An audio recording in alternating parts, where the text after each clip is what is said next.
کہ نبی علیہ السلام قبر کے اوپر آنے والے کا سلام دعا سنتے ہیں اور دور سے پہنچایا جاتا ہے. یہ 2 شرک اس کے اندر تھے. اور پھر بعد میں جب یہ دعوت کڑاکے کی سامنے آئی تو یہ بات مان گیا کہ ہاں ٹھیک ہے، یہ جو قبر میں سننے والی جو روایت ہے یہ صحیح نہیں ہے، لیکن دور سے جو پہنچایا جاتا ہے وہ تو پکی بات ہے. کہتا ہے وہ تو ایمان ہے ہمارا، یعنی ایک شرک کا رد کر دیا، دوسرے شرک کے اوپر زور دیتا ہے.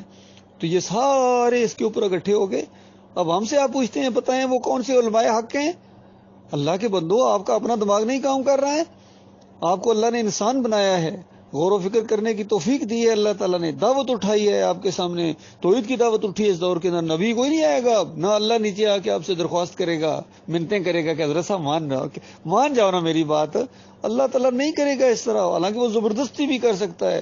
تو جو زبردستی نہیں کر رہا ہے وہ منتیں کرے گا آپ کی؟ نہیں میرے پیارے بھائیو، غور کرو. یہ دعوت ہے، انبیاء والی دعوت ہے. غیر نبیوں کے ذریعے اللہ تعالیٰ نے اپنی قدرت دکھائی ہے، غیر نبیوں کے ذریعے وہی دعوت اٹھا دی اللہ تعالیٰ نے. الہکم الہ واحد لا الہ الا هو الرحمن الرحیم. تمہارا ایک معبود ہے اللہ کے بندو، تمہارا ایک داتا ہے، ایک دستگیر ہے، ایک مشکل کشا ہے، ایک حاجت روا ہے، غریب نواز ہے. وہ واسطے وسیلے کے بغیر وہ سننے والا ہے، دل کے وسوسوں کو سننے والا ہے. کوئی واسطہ وسیلہ نہیں ہے. یہ جس طرح دعا مانگتی ہے، یا اللہ اپنے حبیب کے صدقے، پنجتن پاک کے صدقے، حسن حسین کے صدقے، عبد القادر جیلانی کے صدقے، یہ خالص کفر و شرک ہے، اللہ کا انکار ہے. اللہ ان کو کافر کہتا ہے. اللہ فرماتا ہے قال ربکم ادعونی، تمہارا رب کہتا ہے مجھے پکارو. اللہ کہتا ہے مجھے پکارو، یہ کہتے ہیں پکارو یا رسول اللہ. بتائیے کتنا بڑا فرق ہے اللہ کے بندو. اتنی سادہ سی بات آپ کو سمجھ میں نہیں آتی ہے، پھر ان کے پیچھے بھاگتے ہو، پھر ان کو مال دیتے ہو. آج پورے سسٹم کے اندر جس طرح سود ان کے سسٹم کے اندر چلا گیا، جہاں بھی ہو کوئی ملک ایسا نہیں ہے جس میں سود نہ ہو. اسی طرح جس طرح یعنی یہ جو اذانیں دینے کے پیسے لیتے ہیں، نمازیں پڑھانے کے مولوی پیسے لیتے ہیں، چاہے پاکستانی ہوں، چاہے انڈیا کے ہوں، چاہے بنگلہ دیش کے ہوں، چاہے امریکہ میں ہو، چاہے فرانس میں کوئی مولوی ہو، چاہے سعودی عرب میں ہو، مکی ہو یا مدنی ہو، سارے کے سارے اجرتی ہیں، سارے کے سارے اجرتی ہیں. بتاؤ کیا کریں؟ اور اجرت حرام ہے. قرآن کی 28 آیتیں ہیں، نبی علیہ السلام کی حدیث ہیں، صحابہ کے عمل موجود ہیں. نبی علیہ السلام فرمائیں کہ اقرا القرآن ولا تقلو بی، قرآن پڑھو پڑھاؤ لیکن اس کو روٹی کمانے کا ذریعہ نہ بنا لینا. فرمایا مؤذن اس کو رکھنا جو اجرت نہ لے. اور آج دیکھیے کیا ہو رہا ہے. یہ اپنی آنکھیں کھولو نا میرے پیارے بھائیو، ان سے سوال کرو، جرت پیدا کرو، ان کی آنکھوں میں آنکھیں ڈال کے سوال کرو. لیکن وہ جرت ہی ختم کر دی گئی. الٹا مومنوں سے پوچھتے ہیں کہ مومن پھر کہاں ہیں، بتائیے ہم کہاں سے لائیں، یہ ہماری ذمہ داری ہے. ڈاکٹر اسرار نے بھی اسی طریقے سے کہا تھا جب سب پر کفر و شرک کے فتوے لگے اس کی زندگی کے اندر، کہتا پھر مومن کہاں سے لائیں گے، ہماری ذمہ داری ہے مومن لانا. اگر یہ کفر و شرک کے اوپر مرے ہیں شاہ ولی اللہ یا عبد القادر جیلانی، محی الدین چشتی، علی اجویری، یہ کفر و شرک کے اوپر مرے ہیں تو میرا قصور ہے؟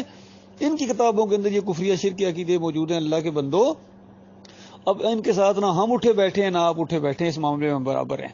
خبر آئی ہے، کتابوں کی شکل میں آئی ہے، سینہ بسینہ آئی ہے کہ یہ بڑے ولی اللہ تھے. کیا ان کا نام ولی اللہ تھا؟ اچھا، ان کی کتابیں کون سی؟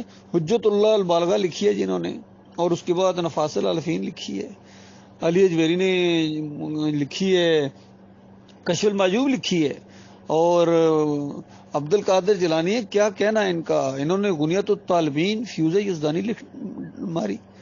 تو ان کو جو کتابوں کو دیکھنے کے بعد ہم نے کہا کہ یہ اللہ کی کتاب کا انکار ہے. یہاں تو ایک سے ایک شرکیہ واقعات ہیں، چاہے فضائل یہ اعمال ہو ان کی یہ کتاب، یا ملفوظات ہوں مجدد الفسانی کے، کتنے جھوٹے قصے اس کے اندر، سارا کفر شرک بھر دیا انہوں نے.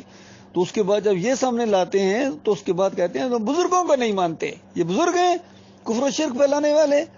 اللہ کے بندو، ان کا کفر کرو، ان کو انکار کرو، پیچھے ہٹاؤ ان کو، تب اللہ کی کتاب کا راستہ صاف ہوگا، تب آپ کے دماغ کھلیں گے، تب آپ کو پتہ چلے گا ایمان خالص کیا چیز ہوتی ہے. اور آج جو پوری دنیا کے اندر مسلمانوں کے ساتھ ذلت اور خواری چمٹا دی گئی ہے، ہٹنے کا نام نہیں لے رہی ہے، وہ اسی کفر و شرک کی وجہ سے. ایک تمہارا مرض ہے شرک بس.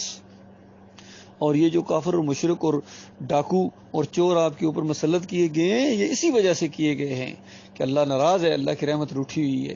للہ، اللہ کی رحمت کو متوجہ کرنے کے لیے شرک سے توبہ کرو، معافی مانگو اپنے مالک اور خالق سے، وہ معاف کرنے کے لیے تیار ہے، لیکن اس کی شرط ایک ہے، فَمَن يَكْفُرْ بِالطَّاغُوتِ وَيُؤْمِن بِاللَّهِ فَقَدِ اسْتَمْسَكَ بِالْعُرْوَةِ الْوُثْقَىٰ لَا انفِصَامَ لَهَا. جو کوئی ان طاغوتوں کا کفر کرے، انکار کرے، پھر اللہ کی طرف آؤ، اس نے وہ سارا پکڑ لیا جو کبھی نہیں ٹوٹے گا. اللہ تعالیٰ غور و فکر کرنے کی توفیق عطا فرمائے.